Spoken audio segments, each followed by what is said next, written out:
Bismillahirrahmanirrahim. Alhamdulillahi rabbil alamin. Wassalatu wassalamu ala sayyidil mursalin wa ala alihi wa ashabihi ajma'in. Amma ba'd. கண்ணியத்திற்குரிய சகோதரர்களே, பெரியோர்களே,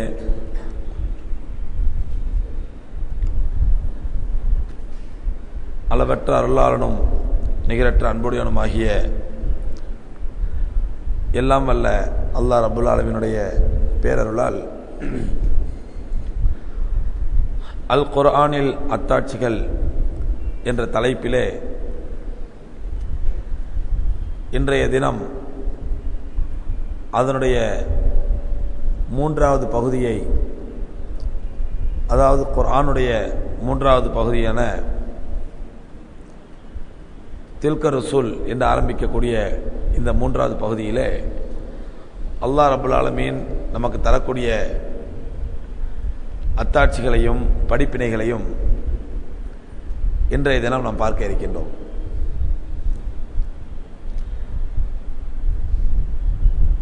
இந்த பகுதியினுடைய ஆரம்பமாக அல்லாஹ் சுப்ஹானஹு வ தஆலா ரசூல்மார்கள், அல்லாஹ்வால் அனுப்பப்பட்ட இறை தூதர்கள், அவர்களுடைய அந்தஸ்துகள், அவர்களுடைய தரஜாக்கள் மாறுபட்டதா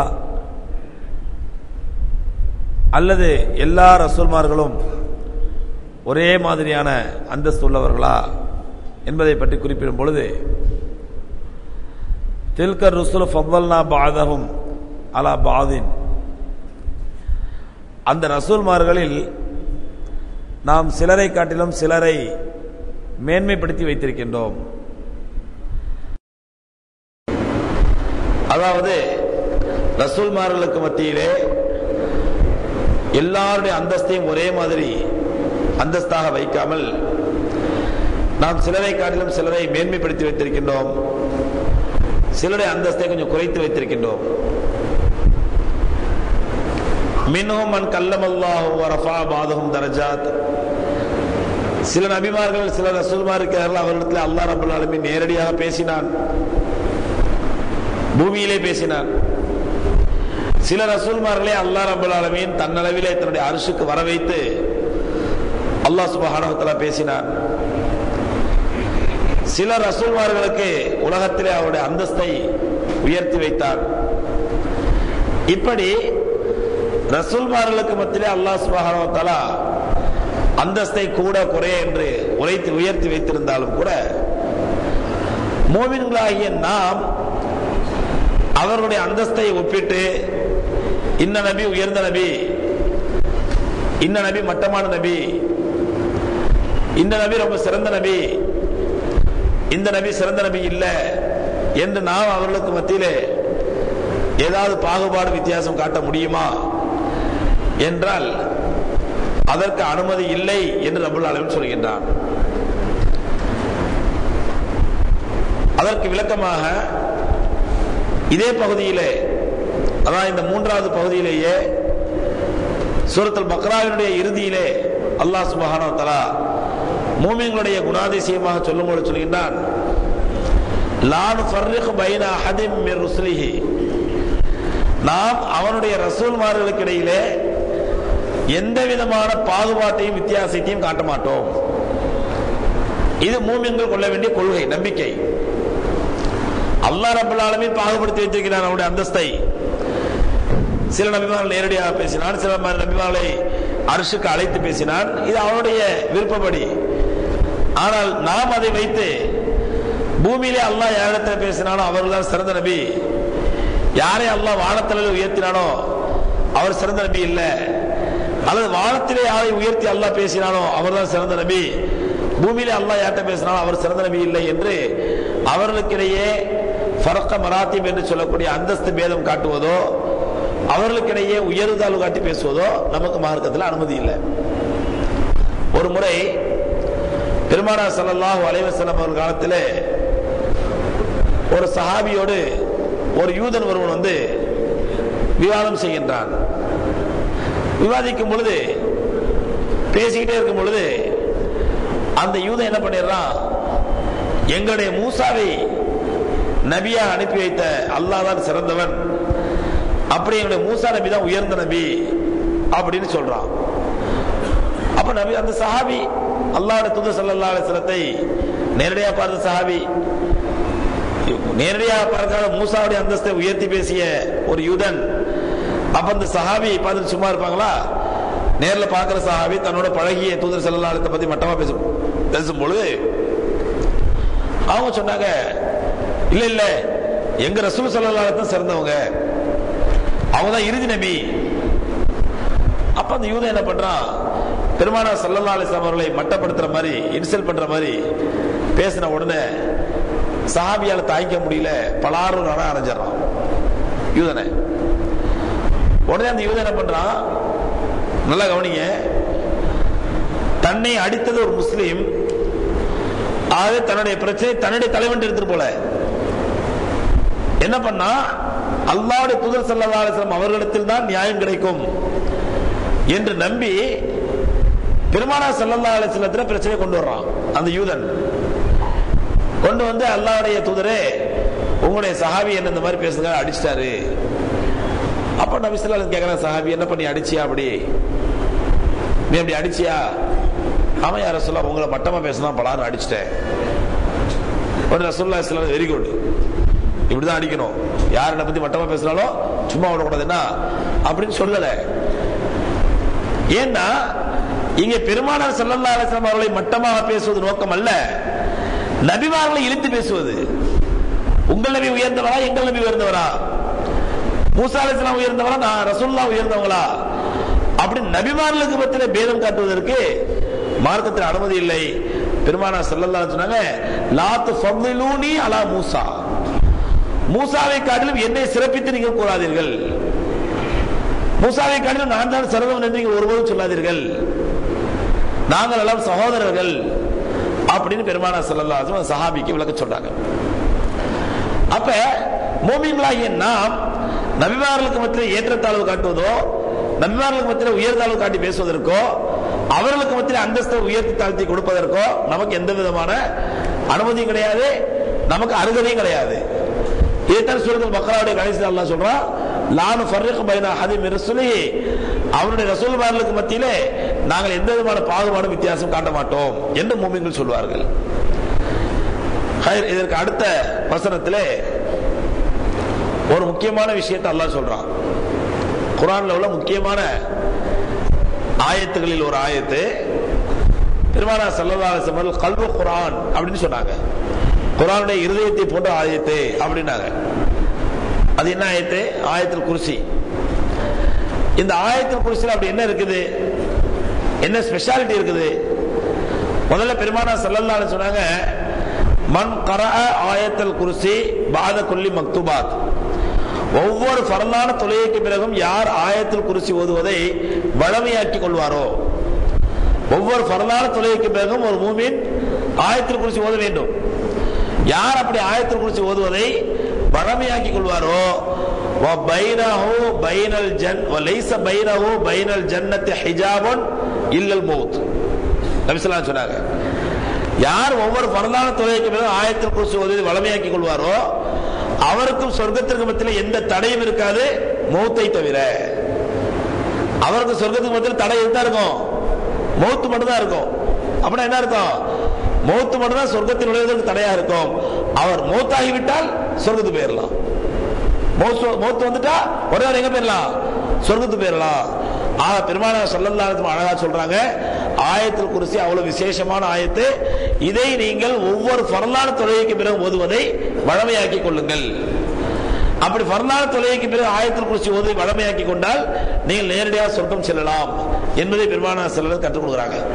ஆகவே சகோதரர்களே, இந்த ஒரு வாய்ப்பை நம்ம பயன்படுத்தி இந்த ரமலான்லயே இன்ஷா அல்லாஹ் ஆயத்துல் குர்சி தெரியாதவர்கள் ஆயத்துல் குர்சியை மனப்பாடம் பண்றதுக்கு முயற்சி பண்ணுங்க. சூரத்துல் பக்ராவினுடைய 255வது ஆயத்து, 255வது ஆயத்து உடனடியாக நாளையில இருந்து இன்ஷா அல்லாஹ் மனப்பாடம் பண்ண ஆரம்பிச்சிருங்க. மிக மிக முக்கியமான ஆயத்து. அடுத்து பெருமானார் ஸல்லல்லாஹு அலைஹி வஸல்லம் வாழ்க்கையில சம்பவம் நடக்குது. சஹீஹ் புகாரில பதிவு செய்யப்பட்ட ஹதீஸ், அபூ ஹுரைரா ரலியல்லாஹு தஆலா அன்ஹு பெருமானார் ஸல்லல்லாஹு அலைஹி வஸல்லம் ஜகாத் பொருளை பாதுகாக்கக்கூடிய பாதுகாவலர் நியமிக்கிறாங்க. நம்ம கேள்விப்பட்ட ஹதீஸா தான் இருக்கும். ஜகாத் பொருள் பாதுகாக்கப்பட்டது ஒரு இடத்துல, பைத்துல் மாலுடைய பொருள், அதை ராத்திரி கண்விழித்து பாதுகாக்கக்கூடிய பொறுப்பை பெருமானார் ஸல்லல்லாஹு அலைஹி வஸல்லம் அபூ ஹுரைரா ரலியல்லாஹு அன்ஹு கொடுக்குறாங்க. அபூ ஹுரைராவே நீங்க போய் பைத்துல் மாலுடைய அந்த ஜகாத் பொருளை பாதுகாத்துருவாங்க. அபூ ஹுரைரா ரலியல்லாஹு அன்ஹு பாதுகாத்துட்டு இருக்காங்க. அன்றைய இரவு ஒரு திருடன் வர்றான். திருடன் வந்து அபூ ஹுரைராவுக்கு தெரியாம நைஸா அப்படி கையை விட்டு ஜகாத் பொருளை அள்ள பார்க்கறான். அபூ ஹுரைரா ரலியல்லாஹு அன்ஹு கையும் களவும் அவனை பிடிச்சிட்டாங்க. பிடிச்ச உடனே அவனை சும்மா விட மாட்டேன், ஓ ரசூலாட்ட வா, நீ வா, நீ வந்து பெரிய அநியாயம் பண்ணிட்ட, பைத்துல் மால் சொத்துல கையை வச்சுட்ட, நீ வா ரசூலாட்ட வா அப்படின்னு இழுக்கிறாங்க. அப்ப திருடன் சொல்றான், இல்ல இல்ல நான் இனிமேல் வரமாட்டேன், நான் என் மனைவி மக்கள் குழந்தைங்களாம் ரொம்ப ஏழைங்க, ரொம்ப கஷ்டப்படுறாங்க, நான் அதனால வந்தேன், இனிமேல் அந்த பக்கம் வரமாட்டேன் அப்படின்னு கெஞ்சுறான். அபூ ஹுரைரா ரலியல்லாஹு தஆலா அவன் கெஞ்சறதை பார்த்து இறக்கப்பட்டு விட்டுறாங்க. ஆனால் ரசூலுல்லாஹ் மறைக்கல. மறுநாள் காலையில் ரசூலுல்லாஹ் சொல்றாங்க, யார ரசூலல்லாஹ், இந்த மாதிரி நேற்று ராத்திரி நான் பைத்துல் மால் பொருளை பாதுகாத்துட்டு இருக்கும் பொழுது ஒரு திருடன் வந்து பொருளை திருட வந்தான், நான் கையும் களமா பிடிச்சேன், அவன் கெஞ்சினா நான் விட்டுட்டேன் அப்படிங்கிறாங்க. நபி ஸல்லல்லாஹு அலைஹி சொல்றாங்க, இன்னைக்கு ராத்திரியும் வருவான் அவன், இன்னைக்கு ராத்திரியும் அவன் வருவான் பாரு அப்படின்னாங்க. ரசூலுல்லாஹ் சொன்னதுக்கு அப்புறம் அபூ ஹுரைரா கவனக்குறைவா இருப்பாங்களா? அன்னைக்கு அபூ ஹுரைரா ரலியல்லாஹு அன்ஹு ரொம்ப உஷாரா இருக்கிறாங்க. ரசூலுல்லாஹ் சொன்ன மாதிரி திருட வந்துட்டான். வந்தவன மறுபடியும் பிடிச்சாங்க. பிடிச்சி இந்த மாதிரி அவனை சும்மா விட மாட்டேன், நேற்று நீ புள்ள குட்டிகளை காட்டி என்னை இறக்கப்படுத்திட்ட, நான் மேல இறக்கம் காட்டிட்டேன், இந்த சும்மா விட மாட்டேன், நீ வா ரசூலுல்லாஹ் வா. அவன் நேத்தை விட நீ அதிகமா இறக்குங்க அழுவ ஆரம்பிச்சிட்டான். ஐயா சாமி இனிமே வர மாட்டேன், ஏன் தெரியாம விட்டுறியா? நம்ம பாக்குறோம்ல, எவ்வளவுதான் தப்பு செஞ்சாலும் அழுதாண்டா என்ன பண்றோம், இறக்கப்பட்டு விட்டுருவோம். மனிதனோட இயற்கை குணம் அது. அந்த மாதிரி அபூ ஹுரைரா ரலியல்லாஹு அன்ஹு பண்றாங்க. ரெண்டாவது நாள் இறக்கப்பட்டுறாங்க. ஆனா மறைக்கல. ரசூலுல்லாஹ் சொல்லிதான், யார ரசூலுல்லாஹ் நீங்க சொன்ன மாதிரியே வந்தா, ஆனா பிடிச்சவன அழுவ ஆரம்பிச்சிட்டான். அதனால அவன் பொருளை மட்டும் பிடிச்சி துரத்தி விட்டேன், அவன் போயிட்டான் யார ரசூலுல்லாஹ் அப்படின்னாங்க. நபி ஸல்லல்லாஹு அலைஹி வஸல்லம் இன்னைக்கு ராத்திரி வருவான் அப்படின்னாங்க. இன்னைக்கு ராத்திரி வருவான் பாரு அப்படின்னாங்க. அபூ ஹுரைரா ரொம்ப உஷாரா இருந்தாங்க. அன்னைக்கு ராத்திரி வந்தான், அதே மாதிரி மாட்டிக்கிட்டான். சஹீஹ் புகாரில பதிவு செய்யப்பட்ட ஹதீஸ் இது. அன்னைக்கு ராத்திரி மாட்டிக்கிட்டான். மாட்டிக்கிட்ட உடனே இப்ப என்ன சொன்னா, அழுவுல, இந்த பாருங்க நான் வர்றோம்ல உங்கள்கிட்ட, நான் வராம இருக்கணும்னு சொன்னா ஒரு ஆயத்தை உங்களுக்கு சொல்லி தர்றேன், அந்த ஆயத்தை நீங்க வழமையா ஓதுனீங்கன்னா நான் மட்டுமில்ல எந்த திருடனும் வரமாட்டான். அவரு அப்பதான் பரவாயில்ல, அது என்ன ஆயத்து சொல்லு. ஏன்னா சஹாபாவுடைய ஆர்வம் தெரியும், நல்ல விஷயங்களை கத்துக்கிறதுல அவ்வளவு ஆர்வமானவங்க. அப்படி அது என்ன விஷயம் சொல்லு. ஓகே நான் சொல்றேன், ஆனா என்னை விட்டுறணும். என்ன ரசூலுல்லாஹ் இழுத்துட்டு போக கூடாது, விட்டுறணும். சரி ஓகே அவனை விட்டுறேன், நீ சொல்லி கொடு. ஆயத்துல் குர்சி சொல்லி கொடுத்தான். ஆயத்துல் குர்சியை சொல்லி, இதை நீங்கள் வழமையாக ஓதி வந்தால் நான் மட்டுமல்ல எந்த திருடனும் வரமாட்டான், இதை நீங்க ஓதுங்க அப்படின்னு சொல்லிட்டு திருடன் தப்பிச்சு போயிடுறான். அபூ ஹுரைரா ரலியல்லாஹு அன்ஹு மறுநாள் ரசூலுல்லாஹி ஸல்லல்லாஹு அலைஹி சொன்னாங்க, யா ரசூலல்லாஹ், நான் இந்த மாதிரி நீ சொன்ன மாதிரி திருடன் வந்தான் இன்னைக்கு ராத்திரியும், ஆனா அவன் ஆயத்துல் குர்சியை கத்துக் கொடுத்து இதை ஓதனா நான் வரமாட்டேன்னு சொல்லிட்டான், அதனால நான் அதை கத்துக்கிட்டு இதை விட்டு அவனை விட்டு யார சொல்லலான்ற உடனே பெருமானார் ஸல்லல்லாஹு அலைஹி சொன்னாங்க, லக்கத் சதக வஹுவ கதூப், அவன் பொய்யனாக இருந்தாலும் இந்த விஷயத்திலே உண்மை சொல்லிவிட்டான். அபூ ஹுரைரா நீங்க நினைக்கிற மாதிரி அவன் திருடன் இல்ல, அவன் ஷைத்தான். உங்களுக்கு வந்தவன் யாரு? ஷைத்தான். இந்த ஆயத்துல் குர்சியை ஓதினால் இனிமேல் நான் மட்டுமல்ல எந்த திருடனும் வரமாட்டேன்னு சொன்னது உண்மைதான். ஆயத்துல் குர்சி ஓதினால் அவன் வரமாட்டான் என்று சொன்ன உண்மைதான். லக்கத் சதக வஹுவ கதூப், அவன் பொய்யனாக இருந்தாலும் இந்த விஷயத்தில் உண்மையை சொல்லிவிட்டான் அப்படின்னு நபி ஸல்லல்லாஹு அலைஹி சொன்னாங்க. அப்ப இங்க பாருங்க, அல்லாஹ்வுடைய மார்க்கத்தை சில சமயங்கள் யார் சொல்லி தர்றா? யாருக்கு சொல்லி தர்றா? ஷைத்தானும் சொல்லி தருவான். ஆனால் அதற்கு யாருடைய அங்கீகாரம் கிடைச்சிருச்சு? யார் அங்கீகாரம் கிடைச்சது? நபி ஸல்லல்லாஹு அலைஹி வஸல்லம் அங்கீகாரம் கிடைச்சிருச்சு. அதனால அது மார்க்கம். இல்லைன்னா மார்க்கம் ஆகாது. ஷைத்தான் மட்டும் சொல்லியிருந்தா மார்க்கமே இருக்காது. ஷைத்தான் சொன்ன அந்த கூற்றுக்கு பெருமானார் ஸல்லல்லாஹு அலைஹி வஸல்லம் ஆத்தரைஸ் பண்ணிட்டாங்க, அங்கீகாரம் கொடுத்துட்டாங்க. லக்கத் சதக, அவன் சொன்னது என்னதான் உண்மைதான் அப்படின்னு சொன்னதுனால ஆயத்துல் குர்சியை வழமையாக ஓதி வந்தால் ஷைத்தானுடைய தீங்கிலிருந்து பாதுகாப்பு பெறலாம், ஷைத்தானுடைய குழப்பத்திலிருந்து பாதுகாப்பு பெறலாம். ஆகவே அந்த ஆயத்துல் குர்சியை தான் ரப்பல் ஆலமீன் இந்த பகுதியிலே குறிப்பிடுகின்றார். இந்த ஆயத்துல் குர்சி அப்படி என்ன இருக்குது அப்படின்னு சொன்னா, அல்லாஹ்வுடைய தௌஹீத், அல்லாஹ்வுடைய வஹதானியத், அல்லாஹ்வுடைய சிஃபாத், அல்லாஹ்வுடைய தன்மைகள், இதே ரப்பல் ஆலமீன் இந்த ஆயத்துல் குர்சி சொல்றான். என்ன சொல்றான் பாருங்க, அல்லாஹு லா இலாஹ இல்லாஹு, அல்லாஹ் அவனை தவிர இணைவது யாரும் இல்லை. அல் ஹய்யுல் கய்யூம், அவன் உயிரோடு இருப்பவன், எப்பொழுதும் நிலைத்திருப்பவன். லா தஅஹுதுஹு சினத்தும் வலா நௌம், அவனை பெருந்தூக்கமும் பிடிக்காது, சிறு தூக்கமும் பிடிக்காது. பெருந்தூக்கம் என்னங்க, நல்ல பெட் போட்டு தலைவாணி போட்டு ஏசியை போட்டு தூங்குறது, இது பெருந்தூக்கம். சிறு தூக்கம்டா எங்க வேணாலும் தூங்குறோம்ல, நேரம் கிடைக்கிறப்பெல்லாம் வாய்ப்பு கிடைக்கலாம் தூங்குறோம்ல, அது பயானா இருந்தாலும் தொழுகையா இருந்தாலும் எங்கெல்லாம் தூக்கம் வருது இல்ல, இதுதான் சிறு தூக்கம். அப்ப இந்த மாதிரி நுஆஸ்னா அப்படி அப்படிங்கிற பாருங்க, இந்த நுஆஸும் அல்லாஹ் கிடையாது. அல்லாஹ் நல்லா பெட் போட்டு ஏசி போட்டு ராஹதா தூங்குறான், அந்த மாதிரி தூக்கமும் அல்லாஹ் கிடையாது. ஏன், கடவுள் என்று இறைவன் என்று இருப்பவனுக்கு ஒரு தூக்கம் இருந்தா என்ன ஆகும்? ஒரு லாஜிக்கா பார்த்தாலும் அறிவுபூர்வம் பார்த்தாலே இறைவனுக்கு தூக்கம் தான் என்ன ஆகுங்க. என்ன இவன் 12 மணிக்கு நீங்க சிஎம் வீட்டு வெளில தட்டுறீங்க, சீஃப் மினிஸ்டர் வீட்டு வெளில தட்டுறீங்க, ஐயா ஒரு முக்கியமான பிரச்சனையா மாட்டிக்கிட்டயா, நீங்க தான் நிறுத்தி வைக்கிறீங்க அப்படிங்கிறீங்க. முதல்ல செக்யூரிட்டி தெருக்குள்ளே விட மாட்டான், செக்யூரிட்டி அவர் இருக்கிற தெருப்பக்கவே விட மாட்டான். அப்புறம் அவர் வீட்டு வாசலே சொல்ல வேண்டியதே இல்லை. அப்புறம் நீங்க ஓலமிட்டு கதறினா வீட்டு அவர் அறைக்கி அந்த நீங்க போற சத்தம் எட்டாது. அதையும் மீறி போயிட்டா கூட அப்ப அந்த செக்யூரிட்டி என்ன சொல்லுவாங்க, உன் பிரச்சனை நியாயமான பிரச்சனை தான்பா, ஆனா சிஎம் தூங்கிட்டு இருக்காரு, அவர் காலில் முழிச்ச மாதிரி தான் சொல்ல முடியும், எவ்வளவு தலைமான பிரச்சனையா இருந்தாலும் சரி சொல்லுவாரா இல்லையா? இது ஒரு சாதாரண சிஎம்க்கு. இது ஒரு சாதாரண மந்திரிட்ட போங்க, மந்திரிட்ட போங்க, நைட் ராத்திரி காலத்துல டைம் கிடைக்குமா? மந்திரி அப்பாயின்மெண்ட் கிடைக்காது, என்ன தூங்கிட்டு இருக்காரு. இது சாதாரண மந்திரிகளுக்கு சிஎம்க்கு நிலைமை சொன்னா, உலகத்தை படைத்து பரிகாலிக்கக்கூடிய ரப்புல் ஆலமீன் அவனுக்கு முன்னால நம்முடைய பிரச்சனை தீக்கணும். ஒருத்தர் குழந்தை பாவம் மூத்தா கிடக்குது, டாக்டர் சொல்லிட்டா நாங்க பார்க்கலாம் பார்த்துட்டோம், அதுக்கப்புறம் அவங்க கடவுள்கிட்ட கையெழுந்துக்கிட்டாரு. இவர் நேரா போய் பள்ளியார் செலவு, யா அல்லாஹ் என் பிள்ளைய காப்பாத்தலாம் சீரியஸ் அல்லாங்கிற நைட் 1 மணிக்கு அல்லாஹ்னு பதில் வருது, காட் இஸ் ஸ்லீப்பிங் நவ், அல்லாஹ் இப்போ தூங்கிட்டு இருக்கிறான், நீ காலையில கேளு அப்படின்னா என்ன ஆயிடும்? அப்ப அந்த மாதிரி ஒரு பைத்தியகாரத்தனமான கடவுள் என்ன பிரயோஜனம் நமக்கு? ஒரு அடியாருக்கு அந்த மாதிரி பைத்தியகாரத்தனமான கடவுள் என்ன பிரயோஜனம்? அப்ப மனிதர்களை பத்தி கவலைப்படாம, தன்னுடைய படைப்பை பத்தி கவலைப்படாம கடவுள் தூங்கிட்டு இருக்கிறான், ஓய்வு எடுத்துட்டு இருக்கிறான், நித்திரை செஞ்சிட்டு இருக்கிறான். அதான் ரப்பல் ஆலமீன் சொல்கிறான், அல்லாஹ் சுப்ஹானஹு வ தஆலாவுக்கு சிறு தூக்கமும் கிடையாது, பெருதூக்கமும் கிடையாது. லஹு மா ஃபிஸ் ஸமாவாதி வ மா ஃபில் அர்த், வானத்தில் உள்ளவை பூமியில் உள்ளவை அனைத்தும் அவனுக்குரியது சொல்லிட்டு, மன் தல்லதி யஷ்ஃபா இன்தஹு இல்லா பிஇذனிஹி, மன் தல்லதி யாரால் முடியும், யாரால் முடியும், மன் தல்லதி யாரால் முடியும், யஷ்ஃபா இன்தஹு இல்லா பிஇذனிஹி, அவனிடத்திலே மறுமையில போய் ரெக்கமெண்ட் பண்றது சிபாரிசு யாரால் முடியும்? அவனுடைய அனுமதி இல்லாமல். அப்ப அல்லாஹ்ட்ட போய் யார் எவ்வளவு பெரிய அவுலியா, எவ்வளவு பெரிய சுஹதா, எவ்வளவு பெரிய தக்வாதாரி, எவ்வளவு பெரிய நல்லடியார், எவ்வளவு பெரிய நபிமார் யாரா இருந்தாலும் அல்லாஹ்வுக்கு முன்னால போய் நடுங்க, யா அல்லாஹ் என்ன நாளெல்லாம் மனவாடு என்ன சொல்றதுங்க, நம்மால் இவங்க நம்மால் யா அல்லாஹ் பாஸ் சொர்க்கத்துக்கு அனுப்பிடு அப்படின்னு அல்லாஹ் ரெக்கமெண்ட் பண்ண முடியாது. யாரும் போய் யாரும் ரெக்கமெண்ட் பண்ண முடியாது. ஏன், அல்லாஹ்வுடைய தூதர் ஸல்லல்லாஹு அலைஹி வஸல்லம் அவர்களாகவே இருந்தாலும் கூட ரெக்கமெண்ட் பண்ண முடியாது. மக்களுக்கு மத்தியிலே பிரச்சாரம் செய்யும் பொழுது வான்திர் அஷீரத்துக்கள் அக்ரபீன், நபியே உங்களுடைய நெருங்கிய உறவினர்களை முதலில் அழைத்து அவர்களுக்கு அச்சமூட்டி எச்சரிக்கை செய்யுங்கிற ஆயத்து இறங்கின உடனே பெருமானார் ஸல்லல்லாஹு அலைஹி எல்லாத்தையும் அழைக்கிறாங்க. சஃபா மலைக்கு பக்கத்துல அழைச்சி, சஃபா மலைக்கு மேலே நீண்ட சம்பவம் சுருக்கமா சொல்றேன், சஃபா மலைக்கு மேலே ஏறி ஒவ்வொருத்தரையா கூப்பிட்டாங்க. பனு முத்தலிபே, பனு ஹாஷிமே, குறைஷிகளே, பனு ஹஸ்ரஜே, ஒவ்வொருத்தரையா கூப்பிட்டாங்க. பெருமானார் ஸல்லல்லாஹு அலைஹி வஸல்லம் கூப்பிட்டு தன்னுடைய சிறிய தாப்பலா ஒவ்வொருத்தர் மேலே சொல்லி கூப்பிட்டாங்க.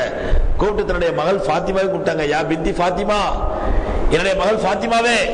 ஒவ்வொருத்தரையா கூப்பிட்டு தன்னுடைய மகளை கூப்பிட்டு ஸ்பெஷலா சொன்னாங்க, லா உகனீகி மினல்லாஹி ஷைஆ, உன்னுடைய தந்தை அல்லாஹ்வுடைய தூதர் என்பதற்காக, அல்லாஹ்வுடைய நபி என்பதற்காக நான் உன்னை மறுமையிலே காப்பாற்ற முடியாது.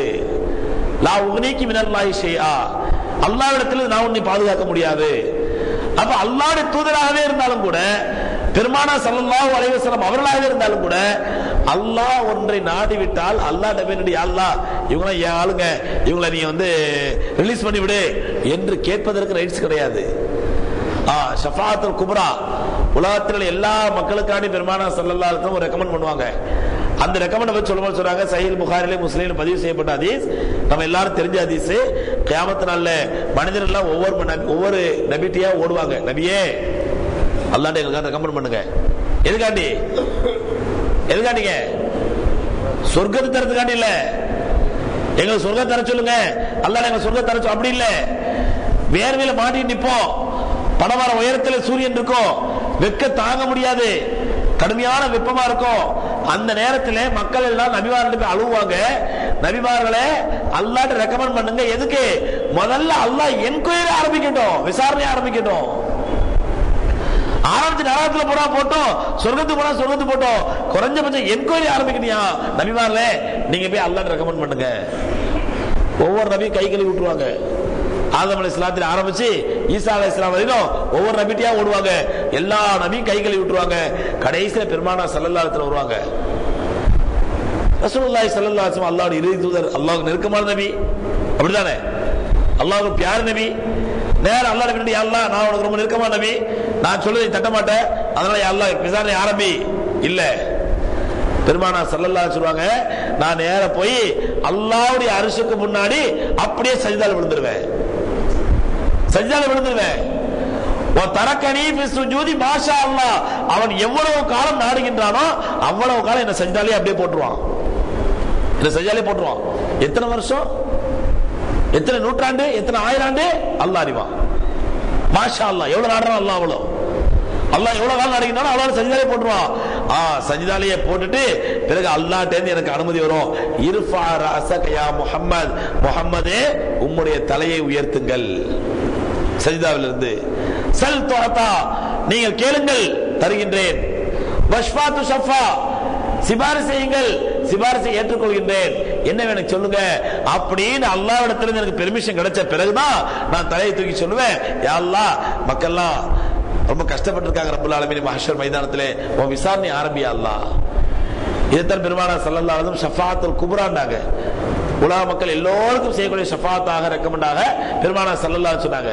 அவ இந்த ரெக்கமெண்டையே பெருமானார் ஸல்லல்லாஹு அலைஹி வஸல்லம் அல்லாஹ் நாடிய அளவுக்கு சஜ்தால போய் விழுந்துட்டு அல்லாஹ்வின் தரப்பிலிருந்து பெர்மிஷன் கிடைச்ச பிறகுதான் பெருமானாரை தலையை தூக்கி சிபாரிசு செய்ய முடியும். அதான் அல்லாஹ் கேக்குறான், மன் தல்லதி யஷ்ஃபா இன்தஹு, அல்லாஹ்வை தவிர அல்லாஹ்விடத்தில் யார் ரெக்கமெண்ட் பண்ண முடியும்? இல்லா பிஇذنஹி, அவனுடைய அனுமதி இல்லாமல். நபிமார்களுடைய தலைவர்களுக்கான பெருமானார் ஸல்லல்லாஹு அலைஹி வஸல்லம் அவர்களுக்கு இந்த நிலைமைண்டா, நம்ம அவுலியாக்கள்கிட்ட போய் கேட்டா அவுலியாக்கள் ரெக்கமெண்ட் பண்ணுவாங்க, பாவாட்ட போய் கேட்டா பாவா ரெக்கமெண்ட் பண்ணுவாரு, தங்கள்கிட்ட போய் கேட்டா தங்கள் தொங்கல் ரெக்கமெண்ட் பண்ணுவார் அல்லாஹ்ட்ட. யார் சொன்னது? ஷைத்தானுடைய குழப்பம் இல்லையா இது? ஷைத்தானுடைய ஃபித்னா இல்லையா? ஷைத்தானுடைய ஏமாற்று வேலை இல்லையா?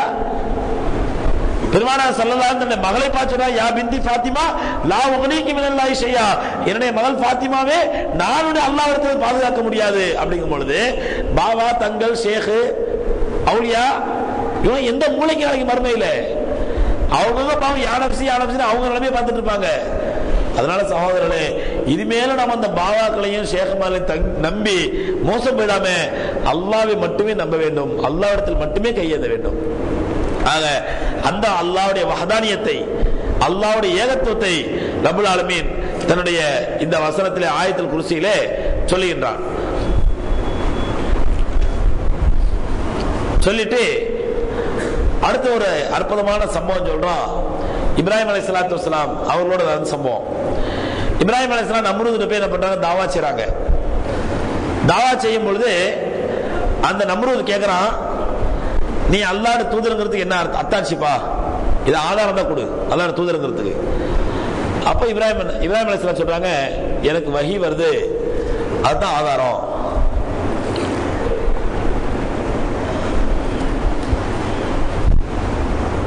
அப்படியா, நீ அல்லாஹ்வுடைய தூதரா?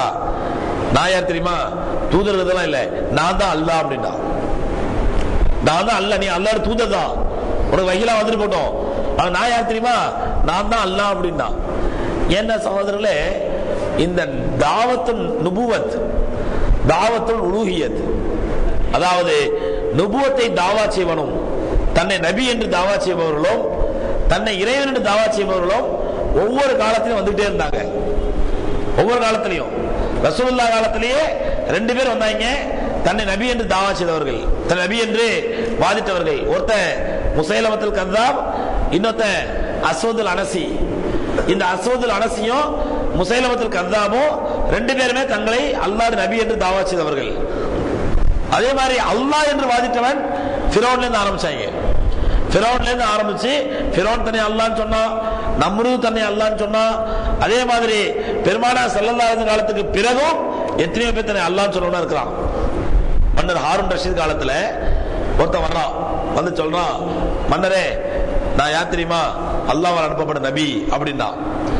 உடனே மன்னர் ஹாரூன் ரஷீத் கோவம் வந்துருச்சு. இவன் கிறுக்கும் பொழுது பிடிச்சி ஜெயில தூக்கி போடுங்க அப்படின்ட்டான். மன்னர் சொல்லிட்டாரு, பிடிச்சி ஜெயில தூக்கி போட்டாங்க. அவனை இன்னொரு 6 மாசம் கழிச்சு ஒருத்தன் வந்தான், மன்னரே நான் யார் தெரியுமா, யாருப்பா, நான் தான் அல்லாஹ் அப்படின்னா. மன்னர் கோவம் வந்துச்சு, எத்தனை பேரா கிளம்பிருக்கீங்க இப்படி, இப்பதான் 6 மாசத்துக்கு முன்னாடி நபின்னு சொல்லிட்டு வந்தா அவனை ஜெயில தூக்கி போட்டு சொல்லுவேன், நீ அல்லாஹ்னு சொல்லிட்டு வந்திருக்கியா, பிடிச்சி யூனிக் போடுங்க அப்படின்னா. ஒரு நிமிஷம் என்னது, 6 மாசத்துக்கு முன்னாடி நபின்னு சொல்லிட்டு வந்தானா? ஆமா. என்ன பண்ணீங்க அவனை ஜெயில போட்டோம். கரெக்டா பண்ணீங்க. போய் சொல்லிருக்கான், நான் அப்படி யாரையும் அனுப்பலையே நபியா, நான் அப்படி யாரும் நபி அனுப்பலையே, கரெக்டா பண்ணீங்க, அவனை ஜெயில தூக்கி போடுங்க அப்படின்னா. முதல்ல நீ ஜெயில தான் போனது, அவனும் ஜெயில தூக்கி போட்டாரு. எப்படி சொன்னா, இப்படி தன்னை நபி என்று வாதித்தவர்களும் அல்லாஹ் என்று வாதித்தவர்களும் பல பேர் உருவாயிருக்கிறாங்க. ஆனா பெரிய வேதனை என்ன தெரியுமா, அவர்களையும் நம்பி ஒரு கூட்டம் பின்னாடி போவோம், அவர்களையும் நம்பி ஒரு கூட்டம் நரகத்துக்கு போவோம். அப்படி தன்னை அல்லாஹ் என்று வாதித்தவர்கள் ஒருத்தன் யாருன்னு சொன்னா நம்ரூத். இந்த நம்ரூத் என்ன பண்ணா, தன்னை நபி என்று வாதித்தான், தன் நபி என்று வாதிட்டான். அப்ப மூசா அலைஹிஸ்ஸலாம் இப்ராஹிம் அலைஹிஸ்ஸலாம் அவன்கிட்ட ஆர்கியூமெண்ட் பண்ணும்போது அந்த சம்பவத்தை அல்லாஹ் சொல்றான் பாருங்க. அலம் தர இலல்லதி ஹாஜ்ஜ இப்ராஹிம ஃபி ரப்பிஹி அன் ஆதாஹு அல்லாஹுல் முல்க். அவனுக்கு அல்லாஹ் அரசாட்சி கொடுத்து விட்டான் என்பதற்காக அந்த அரசாட்சியை வைத்து தன்னைத்தானே நபி என்று இப்ராஹிம் இடத்திலே தாவா செய்தானே, விவாதம் செய்தானே, அவனை பற்றி நீங்கள் பார்த்திருக்கீங்களா, உங்களுக்கு தெரியுமா அல்லாஹ் கேட்கிறான். இது கால இப்ராஹிமோ. அப்போ இப்ராஹிம் அலைஹிஸ்ஸலாம் சொன்னாங்க, நீ நபிங்கிறதுக்கு என்னைய ஆதாரம், நீ கடவுளுங்கிறதுக்கு அல்லாஹ் என்ன ஆதாரம், என்னுடைய ரப்பு தான் யுஹ்யி வ யுமீத், அவன் தான் உயிர்ப்பிக்கவும் செய்கிறான் வாழவும் வைக்கின்றான். இப்ராஹிம் சொன்னாங்க. அவங்க என்ன, ஒரு ரப்பு, உன்னுடைய ரப்பு அல்லாஹ்ங்கிறது என்ன ஆதாரம்? இப்ராஹிம் சொன்னாங்க, ஏன் ரப்பு தான் உயிரோட வாழ வைக்கிறான், ஏன் ரப்பு தான் மௌத்தாவும் ஆக்குறான், உயிர்ப்பிப்பதும் என்னோட ரப்பு தான், மரணத்துக்கு கொடுப்பதும் என்னோட ரப்பு தான், இதுக்கு மேல என்ன ஆதாரம் வேணும்? உடனே அவன் சொன்னா, என்னது, நானும் தான் உயிரை கொடுப்பேன், நானும் தான் மரணிக்க செய்வேன், என்னிடத்திலும் சக்தி இருக்கிறது அப்படின்ட்டான். இப்ராஹிம் என்னடா இது, இவன் உயிர்ப்பிக்கிற மரணிக்கிறானே அப்படி ஆச்சரியமா பார்த்தாங்க. கொஞ்சம் இரு, 2 பேரை கூப்பிட்டாங்க. அவன் நம்ரூத் கூப்பிட்டான். ஒருத்தன் மரண தண்டனை விதிக்கப்பட்ட கைதி, இன்னொருத்த ஒரு அப்பாவி, 2 பேரையும் கூப்பிட்டு மரண தண்டனை விதிக்கப்பட்ட அந்த கைதிய நாளைக்கு நாளை ஒரு நாள் சாவ போறான், அவனை கூப்பிட்டு சொன்னா, உன்னை விடுதலை கொடுத்து விட்டேன், அவனை அனுப்பிவிட்டு அப்பாவி இப்படி ஜமா சாவடிச்சான். பத்தியா, ஒரு அப்பாவியை சாவடித்தேன், நானே சாகடித்தேன், அவனை மரணிக்க வேண்டியதை உயிர் கொடுத்து அனுப்பிவிட்டேன், நான் தான் மரணிக்கிறேன், நான் தான் உயிர் கொடுக்கிறேன், மரணிக்க செய்கிறேன், நான் தான் உயிர் கொடுக்கிறேன் அப்படின்னா. இப்ராஹிம் அலைஹிஸ்ஸலாம் பார்த்தாங்க, இவனை கிறுக்கனா இருக்கானே, இவனுக்கு எப்படி சொல்றது, ஒரு அப்பாவை பிடிச்சி கொண்டுபிட்டு நான் தான் மரணிக்க செஞ்சேங்கிறான், ஒரு நாளைக்கு மரணிக்க போறவனை பிடிச்சி உயிரை கொடுத்துட்டு தப்பி பொழைக்க அனுப்பிவிட்டு தப்பிக்க வச்சுட்டு இவனை நான் தான் உயிரை கொடுத்தேங்கிறான், இவனுக்கு எப்படி உயிர் உணர வைக்கிறது அப்படின்னு இப்ராஹிம் அலைஹிஸ்ஸலாம் அடுத்த ஆதாரத்தை சொன்னாங்க. இன்னல்லாஹ் யாத்தி பி ஷம்ஸி மினல் மஷ்ரிக் ஃபயத்தி பிஹா மினல் மக்ரிப். சரி அப்படியாப்பா, ஏன் ரப்பு கிழக்கு திசையிலிருந்து சூரியனை கொண்டு வந்து கொண்டிருக்கிறான் தினந்தோறும் என் ரப்பு என்ன பண்றான், கிழக்கு திசையிலிருந்து சூரியனை கொண்டு வருகிறான். ஃபாத்திபியா மினல் மக்ரிப், நீ ரப்பாக இருந்தால் அவன் மேற்கு திசையில கொண்டு வா பார்க்கலாம். மூசா சொன்னாங்க, இப்ராஹிம் சொன்னாங்க. ஃபபுஹித்தல்லதி கஃபர், அந்த காஃபிர் அப்படி திருக்கிட்டு போயிட்டான். என்னையா இது பதில் சொல்ல முடியாத ஆதாரத்தை எடுத்து வச்சுட்டாங்களே, கிழக்கு திசையில அல்லாஹ் கொண்டு வந்துட்டு இருக்கிறான், நீ முடிஞ்ச மேற்கு திசையை கொண்டு வா பார்க்கலாம் அப்படின்னு சொன்ன உடனே அவன் உண்மையிலேயே அறிவாளியா இருந்தா இதுக்கும் பதில் சொல்லிருக்கலாம். என்ன சொல்லிக்கலாம், யோ நான் தான் கிழக்கு திசையில கொண்டு வந்துட்டு இருக்கேன், டெய்லி சூரியனை யாரு தான் கொண்டு வர்றா, நான் தான் கொண்டு வந்துட்டு இருக்கிறேன் டெய்லி, ஓ அல்லாஹ் சொல்லி மேற்கே கொண்டு வா பார்க்கலாம் அப்படின்னு அறிவாளியா தான் சொல்லிருக்கலாம். ஆனா அவன் அறிவாளி கிடையாது, கிறுக்கேன். அதனால பண்ண அவன் திடீர்னு போயிட்டான், பதில் சொல்ல முடியல அவனால. உடனே என்ன பண்ணா, இப்ராஹிம் அலைஹிஸ்ஸலாத்தை கொல்வதற்கு ஆர்டர் போட்டான். கையை காலை கட்டி அந்த நெருப்பத்துக்கு போடுறதுக்கு ஆர்டர் போட்டான். அந்த சம்பவத்தை அல்லாஹ் சொல்லிட்டு வல்லாஹு லா யஹ்தில் கௌமல் ஸாலிமீன், அல்லாஹ் ரப்பல் ஆலமீன் இது போன்ற அநியாயக்கார சமுதாயத்திற்கு ஒருபோதும் நேர்வழி காட்ட மாட்டான், அல்லாஹ் ஒருபோதும் நேர்வழி காட்ட மாட்டான் அப்படின்னு சொல்லிட்டு அடுத்த சம்பவம் ஒரு அற்புதமான சம்பவம் சொல்றான் பாருங்க. அவுகல்லதி, அல்லது இந்த மனிதனை பற்றி நீங்கள் கேள்விப்பட்டிருக்கிறீர்களா? ஒன்னு இப்ராஹிம் அலைஹிஸ்ஸலாத்து விவாதம் பண்ண அவனை கேள்விப்பட்டிருக்கீங்களா? அவுகல்லதி, அல்லது இந்த மனிதனை பற்றி கேள்விப்பட்டிருக்கீங்களா? யார் அவரு? அல்லாஹ் சம்பவத்தை சொல்றான். என்ன சம்பவம் அப்படின்னு சொன்னா, அவுகல்லதி மர்ர அலா கரியத்தின் ஒய்ய ஹாவியத்தன் அலா உருஷிஹா, அல்லது இந்த மனிதனை நீங்கள் கேள்விப்பட்டிருக்கீங்களா? என்ன மனிதன் சொன்னா, அவர் ஒரு ஊரை கடந்து செல்கிறார். ஊரை கடந்து செல்லும் பொழுது அந்த ஊரில் உள்ள கட்டடங்கள் எல்லாம் அப்படியே இடிந்து விழுந்து கிடக்கின்றது. அப்படியே இடிந்து விழுந்து கிடக்குது, ஊர்லாம் அழிஞ்சு போய் கிடக்குது.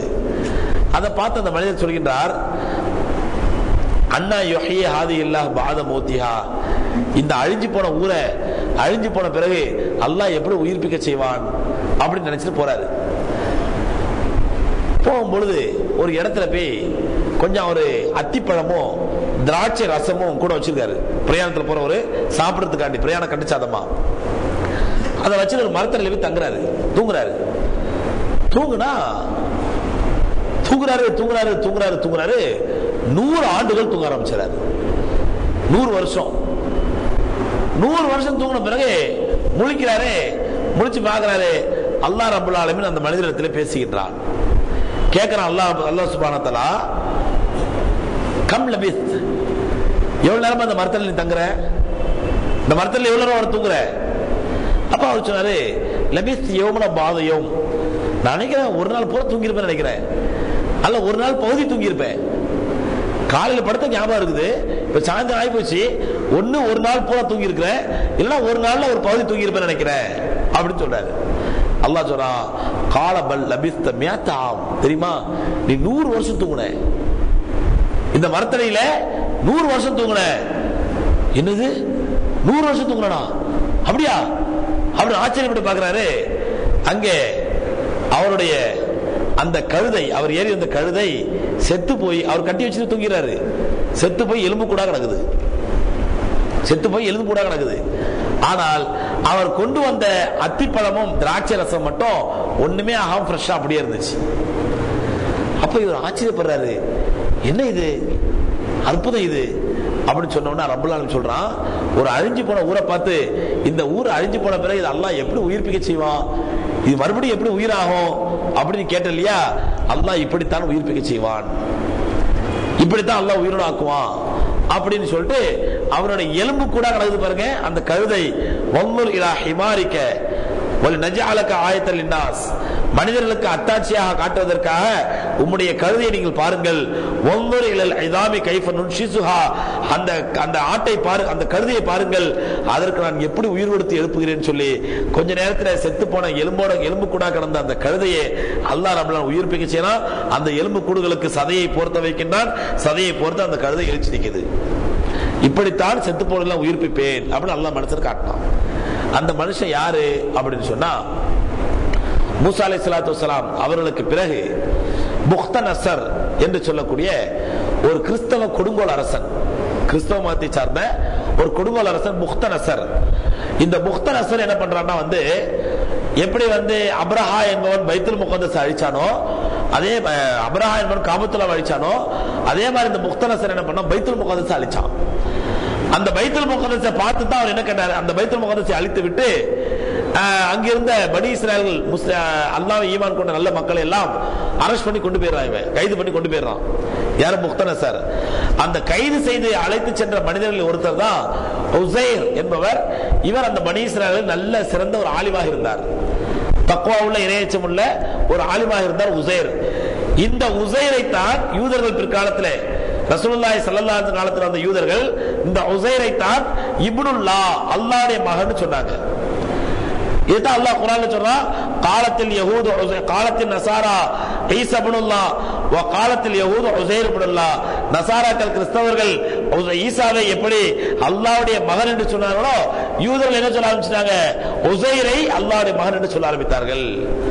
ஆனா அந்த உசைர் யாருங்க? ஒரு சிறந்த நல்லடியார், நல்ல தக்வாதாரி, சிறந்த பனி இஸ்ராயேல்ல நல்ல ஆலிம், இவரை இந்த யூதர்கள் அல்லாஹ்வுடைய மகன் வச்சு கொண்டாட ஆரம்பிச்சிட்டாங்க. அந்த உசைரை தான் அல்லாஹ் ரப்பல் ஆலமீன் 100 ஆண்டுகள் தூங்க வைத்தான். அந்த உசைர் தான் அந்த மனிதர். அந்த முக்தனசர் உசைர் அந்த என்ற அந்த நல்ல மனிதரை அரெஸ்ட் பண்ணி கொண்டு போகும்பொழுது அந்த உசைர் என்ன பண்ணிடுறாங்க, தப்பிச்சு வந்துடுறாங்க. முக்தனசர் இருந்து தப்பிச்சு வரும்பொழுது தான் பைத்துல் முகத்தஸ பாக்குறாங்க, இடிஞ்சு பாழா போய் கிடக்குது. அது இடிச்சது யாரு? முக்தனசர் தான். அப்ப இந்த முக்தனசர் யாரு? ஈராக்கினுடைய கவர்னர், ஈராக் பகுதியினுடைய கிறிஸ்தவ கவர்னரா இருக்கிறான், கடுமையான குடும்ப கவர்னர். இவன் தான் என்ன பண்ணிடுறான், அந்த பைத்துல் முகத்தஸை இடிச்சு தரமட்டமாக்கிறான். அதை பார்த்துட்டு தான் அந்த உசைர் சொல்றாரு, இது இப்படி இடிஞ்சு பாழா போச்சு, இனி இந்த பைத்துல் முகத்தஸ் எப்படி உயிராகும், இந்த ஊரை அல்லாஹ் மறுபடியும் உயிர்ப்பிப்பானா அப்படின்னு நினைக்கும் பொழுதுதான் அவருக்கு படிப்பினை கொடுப்பதற்காக அல்லாஹ் ரப்பல் ஆலமீன் 100 ஆண்டுகள் அவரை உறங்க வைத்து அவரை படிப்பினை கொடுத்து காட்டினார். இந்த ஆயத்துல சகோதரர்களே அல்லாஹ் ஒரு வார்த்தை சொல்றான், வன்னுர் இலல் இதாப் கைஃப நுன்ஷிஸ்ஹா சும்ம நக்ஸுஹா லஹ்மா. நீங்கள் இந்த எலும்பை கொஞ்சம் உற்று பாருங்கள். உசைர் அலைஹிஸ்ஸலாம் சொல்ற வார்த்தை, ஆனா கியாமத்தினால வரக்கூடிய மக்களுக்கு ஒரு படிப்பினை தரக்கூடிய வார்த்தை. எலும்பை உற்று பாருங்கள், இந்த எலும்புக்கு நாம் எப்படி அதனை உருவாக்கி அதற்கு பிறகு சும்ம நக்ஸுஹா லஹ்மா, நாம் அதற்கு சதையை இறைச்சியை போர்வையாக போர்த்துகிறோம் என்று பாருங்கள். இந்த ஆயத்து இறங்கினதுக்கு அப்புறம் உலகத்தில் உள்ள விஞ்ஞானிகள் எலும்பை பற்றி ஆராய்ச்சி பண்ண ஆரம்பிச்சாங்க. அதுக்கு முன்னாடி வரல இந்த உலகம் எப்படி இருந்துச்சுன்னு சொன்னா, மனித படைப்பை பத்தி பார்க்கும் பொழுது தாயோட வயிற்றுல உருவாகும் பொழுது எலும்பு சதை எல்லாம் சேர்ந்து உருவாகுது அப்படின்னு நினைச்சிட்டு இருந்தாங்க. எலும்பு சதை எல்லாம் சேர்ந்து உருவாயிடுது, ஒரேடியா உருவாயிடுது அப்படி நினைச்சிட்டு இருந்தாங்க. இந்த ஆயத்துல ரப்பல் ஆலமீன் வன்னுர் இலல் இதாம், எலும்பை உற்று நோக்குங்கள் அப்படின்னு சொன்னதுக்கு அப்புறம் தான் இந்த உலகம், குறிப்பா மேற்கத்திய உலகம், எலும்பை பற்றி ஆராய்ச்சி பண்ண ஆரம்பிச்சது. அப்படியா, குர்ஆன்ல எலும்பை பத்தி ஆராய்ச்சி பண்ண சொல்றானே, அப்ப எலும்புல என்ன இருக்குது அப்படின்னு பார்க்கும்போது சகோதரர்களே, இந்த எலும்பை பொறுத்த வரையிலே ஒரு மனிதனுக்கு அல்லாஹ் சுப்ஹானஹு வ தஆலா 206 எலும்புகளை உடல்ல வச்சிருக்கான். 206 எலும்புகள். கொஞ்சம் கற்பனை பண்ணி பாருங்க, ஒரு மனுஷனுக்கு எலும்பு இல்லைங்க, எப்படி நம்ம தெரியுமா, எப்படி இருக்குமா தெரியுமா? இந்த அட்டைப்பூச்சி கேள்விப்பட்டிருக்கீங்களா? அட்டைப்பூச்சி பார்த்தது இல்லையா? இந்த மலையடி வாரங்கள்ல, காட்டு பகுதியில், தண்ணீர் இடங்கள்ல அட்டைப்பூச்சி கிடக்கும். காலில் கடிச்சா காலில் ஒட்டிக்கும், அப்படியே ரத்தத்தை உரியும். அதை எடுத்து தூரப்படுறதுக்கு அப்புறம் ரத்தம் வந்துட்டே இருக்கும் நமக்கு. அந்த அட்டைப்பூச்சியை பார்த்தீங்கன்னா அப்படியே கிளு கிளு கிளுன்னு இருக்கும். எலும்பு இருக்காது, ஒண்ணு இருக்காது. மனுஷன் எலும்பு இல்லைன்னு வச்சுங்க, ஒரு சின்ன கேரி பேக்ல ஒரு மனுஷன் தூக்கி போடலாம். மொத்த மனுஷனையும் ஒரு கேரி பேக்ல தூக்கி எடுத்துட்டு போயிடலாம். ஏன்னா புலபலன்னு கீழே கிடப்பான். என்ன சொல்ல, சதையும் எலும்பு கலந்து, சதையும் ரத்தம் கலந்து கிளு கிளு கிளு கிடப்பான். எப்படி இறைச்சி இருந்து பாருங்க, இறைச்சி எப்படி நம்ம ஒரு கேரி பேக்ல தூக்கி எடுத்து போட்டு போறோமோ, அதே மாதிரி மனிதனுக்கு எலும்பு இல்லை என்றால் மொத்த மனுஷனையும் உச்சிலிருந்து உள்ளங்கால் வரைக்கும் அப்படி தூக்கி தலைமுடி இப்படி தூக்கி அப்படி ஒரு கேரி பேக்ல போட்டு தூக்கி எடுத்து போயிடலாம். எலும்பு என்பது மனிதனுடைய உடலிலே அவ்வளவு முக்கியத்துவமான இடத்தை பெறுகிறது. அந்த எலும்பு அல்லாஹ் சுப்ஹானஹு வ தஆலா மனிதனுக்கு 206 எலும்புகளை வச்சிருக்கான். அந்த ஒவ்வொரு எலும்பு, எல்லா எலும்பும் ஒரே மாதிரி இல்ல, எல்லா எலும்புகளுமே ஜாயிண்டா வச்சிருக்கான்.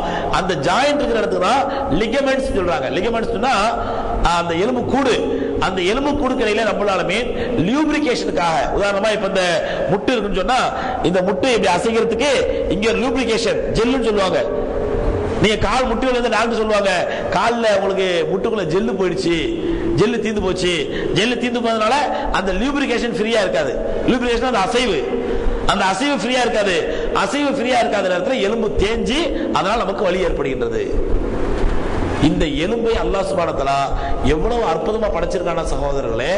இன்னைக்கு சாதாரண உதாரணமா இந்த ஒரு பேப்பர், இந்த குர்ஆன் ஒரு தாள், இந்த தாளை நான் இப்படி திருப்பணும் வச்சுங்களேன், இதுல இந்த புஜத்திலிருந்து இந்த எலும்பு, முட்டங்க எலும்பு, மணிக்கட்டு எலும்பு, விரல் எலும்பு, அத்தனை எலும்பு சம்பந்தப்படும். அத்தனை எலும்பு வேலை செஞ்சாதான் நான் இந்த பேப்பரை இப்படி திருப்ப முடியும். இதுல ஏதாவது ஒரு எலும்பு வேலை செய்யாட்டா கூட பேப்பரை திருப்ப முடியாது. பாக்குறோம்ல, கையில் லைட்டா அடிபடுறது, இப்படி வச்சுட்டு பாக்குறோம்ல, இப்படி தூக்குறத பாக்குறோம்ல. அப்போ ஒரு சாதாரண ஒரு பேப்பரை திருப்பணும்னா கூட அதுக்கு எத்தனை விதமான உடல்ல அத்தனை எலும்புகளும் வேலை செய்ய வேண்டியிருக்குது.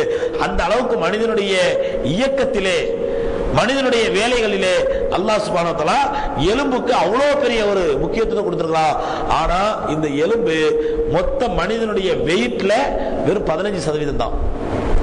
ஒரு மனுஷன் 100 கிலோ வெயிட் இருக்காண்டா 15 கிலோ தான் அவனுடைய எலும்பு. மீதி எல்லாம் அவனுடைய சதையும் ரத்தமும் அவனுடைய இறைச்சியும் அதனுடைய தசையும் அதனுடைய தோல், இதுதான் மீதி. மொத்த உடலுடைய 15% தான் போன், எலும்பு. சில பேரை பார்க்கலாம் மொத்தம் இருக்கிறது 40 கிலோ தான் இருப்பாங்க, ஆனா அவ்வளவு ஸ்ட்ராங்கா இருப்பாங்க. பாத்துறீங்களா? மொத்தம் இருக்கிறது 40 கிலோ தான், ஆனா எல்லாம் இருப்பாங்க அவ்வளவு ஸ்ட்ராங்கா இருப்பாங்க. என்ன போன் வெயிட். போனுக்கு எலும்புக்கு லேசில் நொறுக்க முடியாது, எலும்பு அவ்வளவு ஸ்ட்ராங்கானது எலும்பு.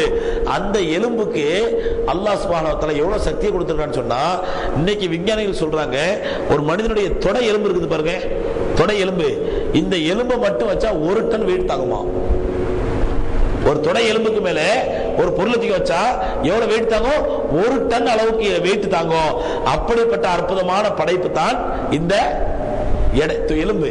இந்த எலும்பு மனிதனுக்கு அல்லாஹ் முதல்ல எப்படி படைக்கிறான்னு சொன்னா, தாயுடைய வயிற்றில கருவில இருக்கும் பொழுது 13வது வாரத்துல அல்லாஹ் ரப்பல் ஆலமீன் எலும்பை படைக்கிறான். கிட்டத்தட்ட 3 மாசத்துல எலும்பை படைச்சிடறான். எலும்பை படைத்து அதற்கு பிறகுதான் அல்லாஹ் சுப்ஹானஹு வ தஆலா அந்த எலும்பின் மீது சதையை பொருத்துகின்றான், இறைச்சியை பொருத்துகின்றான். இதுதான் அல்லாஹ் சுப்ஹானஹு வ தஆலா 23வது அத்தியாயத்துல 14வது வசனத்துல இன்னும் அல்லாஹ் தெளிவா சொல்றான். கத் அஃப்லஹல் முஃமினூன் என்று ஆரம்பிக்கக்கூடிய அந்த 18வது ஜுஸ்னுடைய ஸ்டார்டிங் ஆயத்துல அல்லாஹ் சுப்ஹானஹு வ தஆலா அழகா சொல்றான் பாருங்க. வலகத் ஹலக் சும்ம ஹலக்னல் நுத்ஃபத அலகத்தன், மனிதனை நாம் அவனுடைய இந்திரிய துளியாக இருந்ததை அலக்கா என்று சொல்லக்கூடிய ஒரு பொருளாக படைக்கின்றோம். அலக்கான்னு சொன்னா அப்படியே ஒட்டிக்கிட்டு இருக்கும், கருவில ஒட்டி தொங்கிட்டு இருக்கும், தொங்கக்கூடியதான் அலக்கா. அப்படி தொங்கக்கூடியதாக நாம் படைத்தோம். அலகத்த முதுகத்தன், அந்த தொங்கக்கூடிய அலக்காவை பிறகு சுவைக்கப்பட்ட பபுள் காமை போன்று ஆக்கினோம். முதுகான்னு சொன்னா இந்த பபுள் கம்ல நம்முடைய பல்ல கடிச்சு பாருங்க, கடவா பல்ல வச்சு பபுள் காம கடிச்சிட்டு திரும்ப எடுத்து பாருங்க, அந்த பல்லு பதிஞ்சிருக்கு பாருங்க. அந்த மாதிரிதான் முதல்ல அல்லாஹ் மனிதனை படைக்கிறான். இன்னைக்கு அந்த கருவியல் சம்பந்தப்பட்ட ஆய்வாளர் சொல்லும் பொழுது, ஸ்கேன் எடுத்து காட்டும் பொழுது அந்த பல்லு கடவாய் பல்லு பதிஞ்ச மாதிரி இருக்கும். எதுன்னு சொன்னா நம்முடைய முதுகெலும்பு வரிசை, மனிதன முதுகெலும்பு வரிசை பாருங்க, அப்படியே வரிசையே தெரியும். முதுகா என்று சொல்லக்கூடிய அந்த சுவைக்கப்பட்ட பபுள் கம் மாதிரி இருக்கும். அந்த பபுள் கம்ல எப்படி நம்முடைய கடவாப்பல் வரிசையா பதிஞ்சிருக்குமோ அது எதுன்னு சொன்னா நம்முடைய முதுகெலும்பு. அப்ப முதல்ல அல்லாஹ் முதுகெலும்பு உள்ள அந்த மனிதனைத்தான் படைக்கின்றான். அதற்கு பிறகுதான் அந்த முதுகா என்று சொல்லக்கூடிய சுவைக்கப்பட்ட இறைச்சியை போன்ற ஒரு பொருளை அந்த முதுகெலும்பின் மீது ரப்பல் ஆலமீன் பொருத்துகின்றான். அதான் சொன்ன பாருங்க, ஃபஹலகனல் முதுகத இதாமன், பிறகு அல்லாஹ் சுப்ஹானஹு வ தஆலா அந்த முதுகா என்பதை அதை ஒரு எலும்பாக ஆக்கி ஃபகஸௌனல் இதாம லஹ்மா, அதற்கு பிறகு அந்த எலும்பின் மீது எதை பொருத்துகின்றோம்? சதையை பொருத்துகின்றோம், இறைச்சியை பொருத்துகின்றோம். அப்ப முதல்ல அல்லாஹ் சுப்ஹானஹு வ தஆலா படைக்கிறான், எலும்பை தான் படைக்கின்றான். எலும்பை படைத்து விட்டு தான் அதற்கு மேல் இறைச்சியை பொருத்துகின்றான். அது அல்லாஹ் சுப்ஹானஹு வ தஆலா இந்த வசனத்துல சொல்றான். இந்த வசனத்திலே நீங்கள் எலும்பை கொஞ்சம் உற்று பார்க்க கூடாதா? அந்த எலும்பினுடைய ஸ்பெஷாலிட்டியையும் அது உங்களுக்கு பயன்படக்கூடிய விதத்தையும் கொஞ்சம் யோசிச்சு பார்க்க கூடாதா என்ற இந்த வசனம் இறங்கிய பிறகுதான் உலகம் யோசிக்க ஆரம்பிச்சது. ஓஹோ, எலும்பு தான் அல்லாஹ் முதல்ல படைக்கிறான், அதுக்கப்புறம் தான் எது உருவாகுது? தசையும் இறைச்சியும் அதற்கு பிறகுதான் உருவாகுதுங்கிறது உண்மை. இந்த ஆயத்துக்கு பிறகுதான் உலகம் கண்டுபிடிக்க ஆரம்பிச்சது. ஆகவே இந்த ஆயத்தில் அல்லாஹ் சுப்ஹானஹு வ தஆலா எலும்பை பற்றியும் எலும்பினுடைய மகத்துவத்தை பற்றியும் அது படைக்கப்பட்ட விதத்தை பற்றி சொல்றான். அடுத்த வசனத்துல அல்லாஹ் சுப்ஹானஹு வ தஆலா நிறைய இடங்கள்ல இந்த ஆயத்தை பொறுத்தவரை 2-3 பக்கங்களுக்கு சதகாவை பற்றி சொல்றான், தர்மத்தை பற்றி சதகாவை பற்றி சொல்றான். சதகா என்பது எப்படி செய்யணும், தர்மம் எப்படி செய்யணும், இதெல்லாம் நம்ம தெரிஞ்ச விஷயம் தான். சதகா செய்யக்கூடிய ஒழுக்கங்கள் முதல்ல இஹ்லாஸ் இருக்கணும், அல்லாஹ்காண்டி செய்யணும். அல்லாஹ் ரப்பல் ஆலமீன் சொல்றான், அதாவது சதகா செஞ்சுட்டு தர்மம் செஞ்சுட்டு ஒருத்தர் உதவி பண்ணிட்டு சொல்லி காட்டக்கூடாது, குத்தி காட்டக்கூடாது, செஞ்ச நன்மைலாம் பாழா போயிடும். அதே மாதிரி ஒருத்தர் சதகா செஞ்சுட்டு குத்தி காட்டுறதை விட நல்லது என்னன்னு சொன்னா இல்லைன்னு சந்தோஷமா சொல்லி அனுப்பிடுங்க. ஒருத்தர் கேட்டு வர்றாரு, ஆனது இல்லங்க இப்போதைக்கு நம்மளால ஹெல்ப் பண்ண முடியாது அப்படின்னு நல்ல சந்தோஷமா சொல்லுங்க. இது சிறந்தது, எதை விட சதகா செஞ்சு சொல்லி காட்டுறதை விட.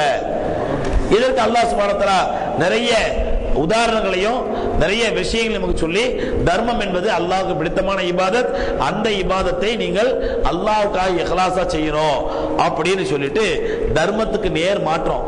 ஏன்னா தர்மம் என்பது இரக்க சிந்தனையுடைய அடையாளம்.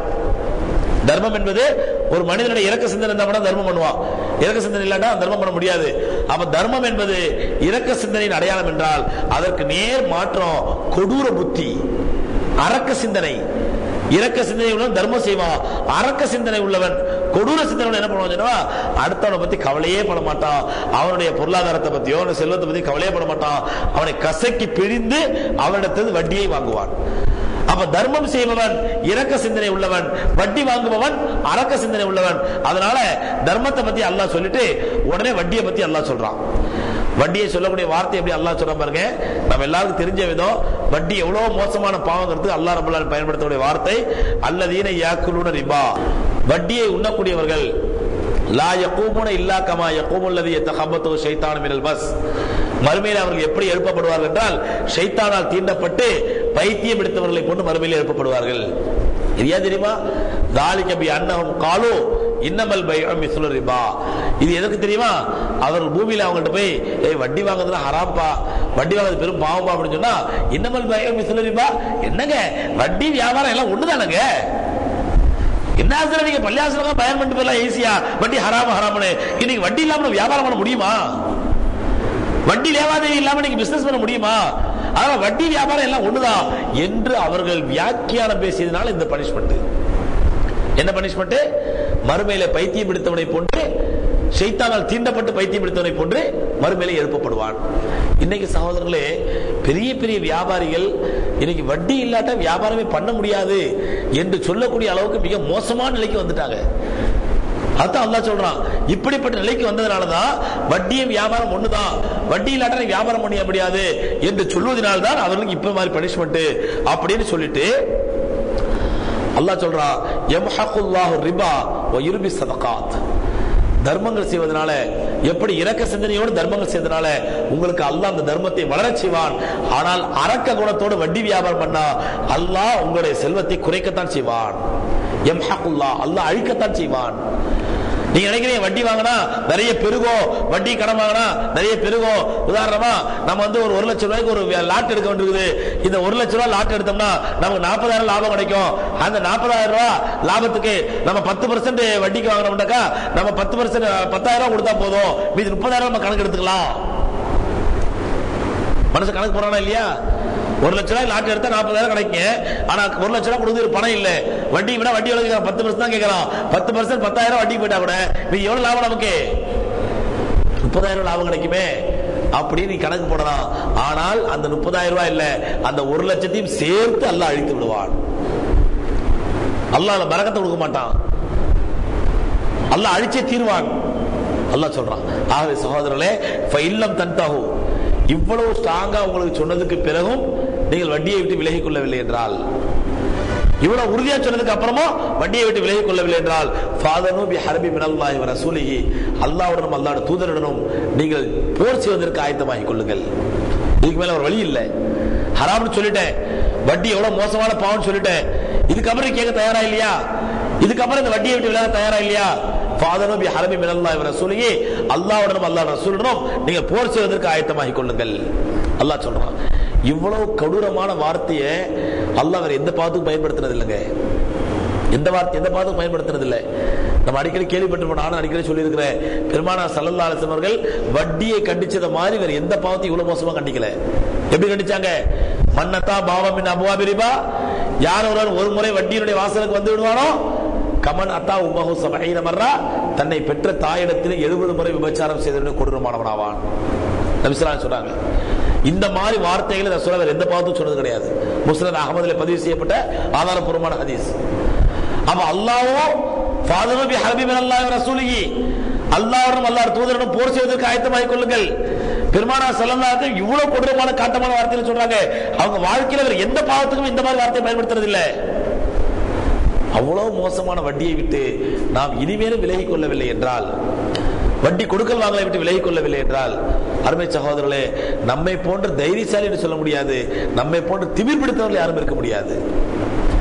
இவ்வளவு காட்டமா அல்லாஹ் சொன்னதுக்கு அப்புறமோ அதெல்லாம் நீங்க சொல்லிட்டு போங்க ஹஸ்ரத், அல்லாஹ் அப்படிதான் சொல்லுவான், என்னால முடியாது அப்படின்னா நாம் எல்லாம் திமிர் பிடித்தவர்கள். ஏன்னா இன்னைக்கு வட்டிங்கிறது ஒரு ரூபத்தில் வர்றது இல்லை, பல ரூபங்கள்ல வட்டி, பல ஷேப்புகள்ல. வட்டி நீங்க எந்த அளவுக்கு வளர்ந்து போச்சுன்னா சகோதரர்களே, உங்க வீடு தேடி வரும், உங்க போனை தட்டி தட்டி வரும். போனை இப்ப எடுத்துக்கிட்டா போன் பிஸியா இருப்பீங்க, பாவம் கஷ்டமா அப்படி பரபரப்பா இருக்கீங்க, இது அர்ஜென்டா போன் தான், ஹலோ நாங்க சோன்சோ பேங்க்ல இருந்து பேசுறோம் சார், உங்களுக்கு வட்டி கடன் வேணுமா? நம்மள மாதிரி சாமானிய மக்களுக்கு இல்ல, அம்பானிக்கே போன் வருதா உனக்கு கடன் வேணுமா அப்படின்னு சொல்லி. ஒன்னா நம்பர் வட்டி போசா ஊர்வலம் தான் வட்டி விடுறான், அவனுக்கு போன் வருதா உனக்கு வட்டி கடன் வேணுமான்னு சொல்லி. இந்தியாவினுடைய நிதி அமைச்சர், இந்தியாவுடைய நிதிநிலையை அவர் தீர்மானிக்கிறாரு பிரணாப் முகர்ஜி, அவர் முக்கியமான மீட்டிங்ல உட்கார்ந்துருக்காராம், அவருக்கு போன் வருதா, அட்டன் பண்ணா சார் உங்களுக்கு கடன் வேணுமா அப்படிங்கிற போன் வருதா. அப்போ அங்கிங்கராதபடி எங்கும் நிறைந்து எல்லார் வீட்டு கதவையும் தட்டுது இந்த வட்டி. உனக்கு நான் வட்டி வேணுமா, கடன் வேணுமா, கடன் தர்றேன். சகோதரர்களே, அதனால பெருமானார் ஸல்லல்லாஹு அலைஹி சொன்னாங்க, ஒரு காலம் வரும், அந்த காலத்தில் நீங்கள் வட்டியை விட்டு விலகினாலும் வட்டியினுடைய புகையை விட்டு விலக முடியாது. அந்த காலம் தான் இது. அவ்வளவு மோசமாய் போச்சு வட்டி என்பது, எல்லா இடங்களிலும் வட்டி நிறைந்திருக்கக்கூடிய அளவுக்கு. ஆகவே இத்தகைய வட்டியை விட்டும் மூமின்கள் முழுமையாக விலகிக் கொள்ள வேண்டும் என்பதையும் நாம் இந்த நேரத்திலே ஞாபகத்தில் வைத்துக் கொள்ள வேண்டும். அல்லாஹ் சுப்ஹானஹு வ தஆலா எந்த விஷயங்களை பேசணுமோ, எந்த விஷயங்களை கேட்டோமோ அதன்படி அமல் செய்ய தௌஃபீக் தந்தல்வானாக.